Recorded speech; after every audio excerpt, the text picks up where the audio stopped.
नीलाद्रिनाथं जगतान्मधीशं चिदं स्वरूपशरणैकनाथं श्रीनीलगोत्राधिपतिवरेण्य सुरेन्द्रवन्द्यं प्रणतोऽस्मि नित्यं शङ्खचक्रं सकिरीटकुण्डलं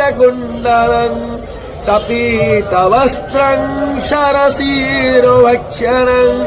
सहारवक्षस्थलकौस्तुभास्त्रियं नमामि विष्णु शिरसाश्चतुर्भुजम् ॐ हरेः ॐ नेमाधोमत्पिन्मानः